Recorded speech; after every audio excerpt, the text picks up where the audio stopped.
अगर आप भी मेरी तरह वोटर आईडी कार्ड को डाउनलोड करना चाहते हो तो ऐसा स्टेप लेके आया हूँ जिसमें अपन को क्या करना पड़ेगा। नॉर्मली अपडेट करना पड़ेगा, जिसके बाद ये वोटिंग कार्ड अपने आप डाउनलोड हो जाएगा और अपने पीडीएफ में सेव हो जाएगा। तो कैसे करना है, चलते हैं वीडियो की ओर बिना टाइम बर्बाद किए। सबसे पहले आपको क्या करना पड़ेगा, गूगल या क्रोम ब्राउज़र को ओपन करना पड़ेगा। उसके बाद यहाँ पर आपको सर्च बार में चले आना है। सर्च बार में आने के बाद आपको टाइप करना है, जो मैं टाइप करूँ। तो मैं जैसे ही टाइप करूँगा, आपको यहाँ पर क्या टाइप करना है, आपको यहाँ पर टाइप करना है वोटिंग कार्ड डाउनलोड। जी हाँ दोस्तों, यहाँ पर आपको टाइप करना है वोटिंग कार्ड डाउनलोड और पहली पहली वेबसाइट आपके सामने ओपन हो जाएगी। इस पर आपको क्लिक कर देना है। जी हाँ दोस्तों, इस पर आपको क्लिक कर देना है। क्लिक करने के बाद नया इंटरफेस खुलेगा। नया इंटरफेस खुलने दीजिए। उसके बाद आपको क्या करने पड़ेगा, उसके बाद आपको यहाँ पर अपना जो रजिस्ट्रेशन नंबर है वो मोबाइल नंबर डाल देना पड़ेगा। उसके बाद कैप्चा को फिलअप करके, यहाँ पर ये वाला कैप्चा कोड फिलअप करके नीचे गेट ओटीपी पे क्लिक कर देना पड़ेगा। तो जैसे ही क्लिक करोगे, क्लिक करने के बाद आप ओटीपी डालोगे, उसके बाद आपके सामने ऐसा ही इंटरफेस खुलेगा।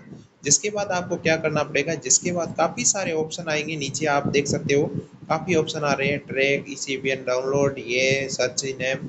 और आपको क्या करना पड़ेगा, आपको मैं बता देता हूँ। आपको जो करना है वो ऐसे करना है, ठीक है। आपको नीचे चले आना है। नीचे आने के बाद यहाँ पर आपके सामने जो ये ये ऑप्शन मिल रहा है ना, जो ESPN डाउनलोड, ठीक है, इस पर आपको क्लिक कर देना है। जी हाँ दोस्तों, इस पर क्लिक करके यहाँ पर अपने मोबाइल नंबर और मोबाइल नंबर डाल के और ये कैप्चा कोड यहाँ पर आपको फिलअप करके और गेट रिक्वेस्ट पर ओटीपी पे क्लिक कर देना है। क्लिक करने के बाद आपके सामने जो ओटीपी आएगी, ओटीपी जो यहाँ पर दर्ज कर देनी है। दर्ज करने के बाद आपका जो वोटिंग कार्ड है वो डाउनलोड हो जाएगा और आपके पीडीएफ में सेव हो जाएगा। अब बात करें कि इसको डाउनलोड करने का ये प्रोसेस सब बताते हैं, लेकिन मैंने इसमें क्या खास बताया है। इसमें मैंने ये खास बताया है कि ये जो अब अपडेट आया है ये आज ही आया है। इससे पहले क्या होता था, काफ़ी सारे स्टेप करने पड़ते थे, लेकिन इस पर आपको मोबाइल नंबर डाल के और कैप्चा कोड डाल के या फिलअप करोगे तो ये हो जाएगा। तो कैसा लगा वीडियो, अगर अच्छा लगा हो तो चैनल को लाइक शेयर सब्सक्राइब जरूर कीजिए। मैं आपका दोस्त, आपका साथी धर्मेंद्र राजपुरोहित।